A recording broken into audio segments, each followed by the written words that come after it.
So I just got this question on the blog and I thought this is quite an interesting question, and the answer to it is has broader application. So here goes. So it's from Forrest Smith, and the first part is he mentions that somewhere I said that I'm not interested in creating Me Too products. I'm not interested in creating a product that's basically the same as some other product, just with a different name. And then he says, I'd be interested to know your impression of Chris Munch's LoveClaw, which is being pushed by just about every marketer out there at the moment, but more particularly as its function is closely related to features in WP Shell and Hybrid Connect. Is a similar but better product something you might consider developing? Okay, so is a similar but better product something you might consider developing? The graphics in LoveClaw are particularly crummy, and I'm not sure, and I'm sure it's just Chris Munch marketing BS that he's saying the single site version will be $47 a month after the launch. Yes, I'm sure it is.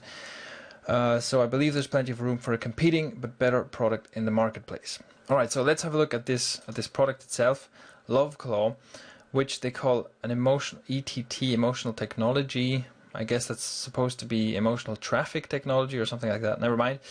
LoveClaw, and what it does is it creates these buttons, these sharing buttons that don't just say like the Facebook button, but that say all sorts of stuff like I love it, I hate it, the truth, interesting, shocking, useful, and so on, and with these images or just with text. And you can, I think, customize it so that basically at the bottom of a post, for example, at the bottom of the blog post, you'd have this thing.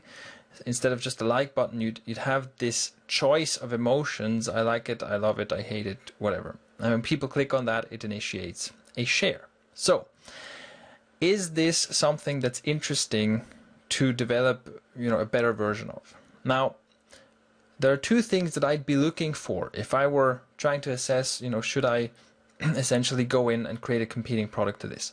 Two things that I would be looking for. The first one is the question of, is there a fundamental flaw in this existing product? Okay, is there something that's fundamentally wrong? Now, in the comment, the graphics are pointed out. The graphics are kind of rubbish, and yeah, that's a flaw. That's definitely a problem. A lot of people won't want to have tacky-looking graphics or buttons on their websites. So something with better design, okay.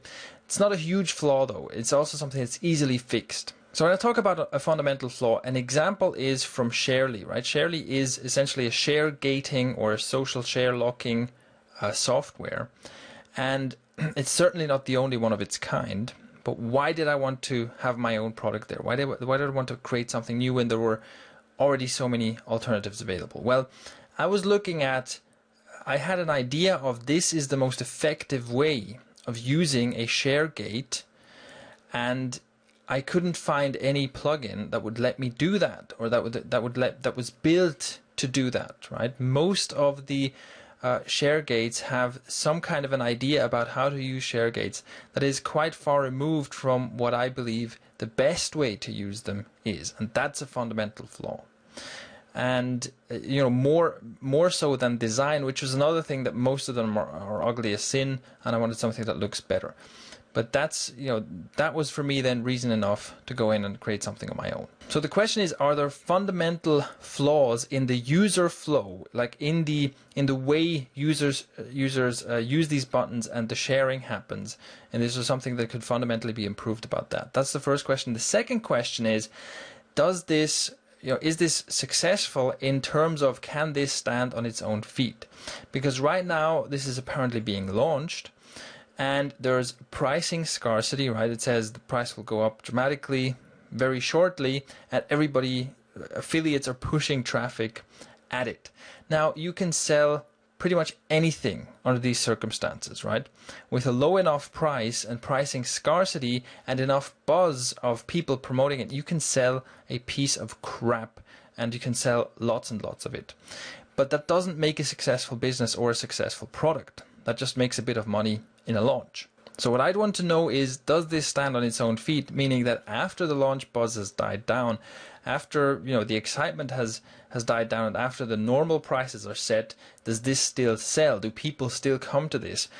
In droves, do people still want this and buy this day in and day out?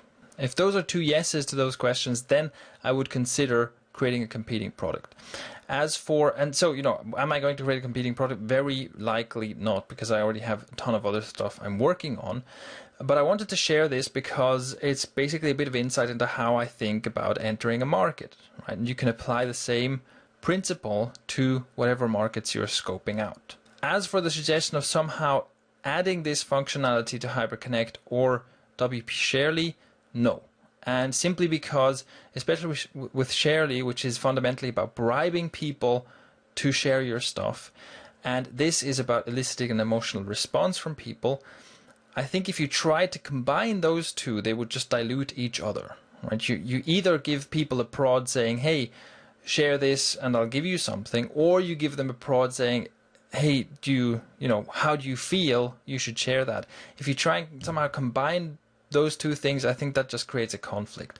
So that's not an option for me either. Anyway, so that's just kind of my thoughts on this topic, and I hope you can take something away from this. I hope you can apply some of the same thinking to whatever it is that you're creating, marketing, and selling. All right, that's all. Thanks for watching. I'll talk to you soon.